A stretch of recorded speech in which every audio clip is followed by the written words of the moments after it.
In this episode, we are going to look about obedience. Why is obedience important? In the beginning, when God created the heavens and the earth, He put man and woman into His Garden of Eden. That was the first school to teach obedience to mankind. However, Adam and Eve failed, and as a result, we are facing the punishment till today.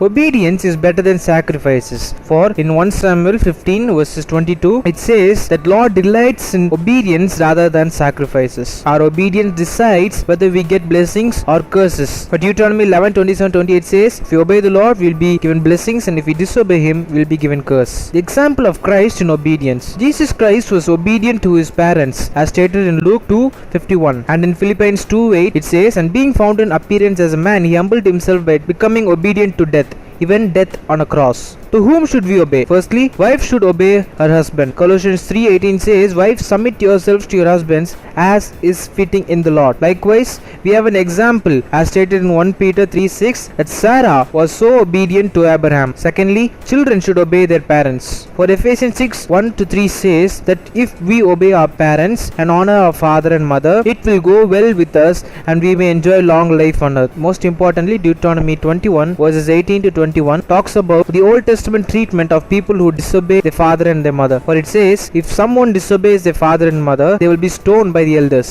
Thirdly, we must obey our authorities. As said in Romans 13:1, let everyone be subject to the governing authorities. For there is no authority except that which God has established. The authorities that exist have been established by God. And in Ephesians 6:5 says, slaves, obey your earthly masters with respect and fear. Fourthly, we must obey our leaders who help us in our church.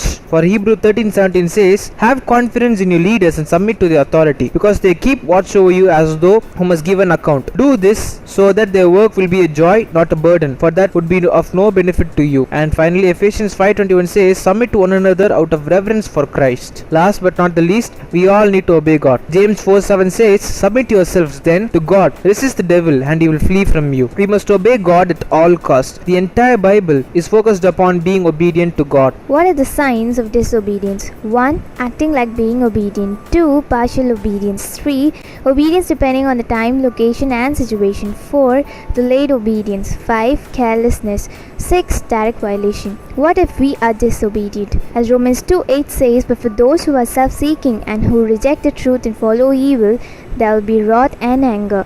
And Ephesians 5:6 says, let no one deceive you with empty words, for because of such things God's wrath comes on those who are disobedient. It is our choice to obey or disobey. If we obey the commandments of the Lord, it is a blessing, and it is a curse if we don't obey. As Deuteronomy 11:27 says, the blessing if you obey the commands of the Lord your God that I am giving you today. Amen.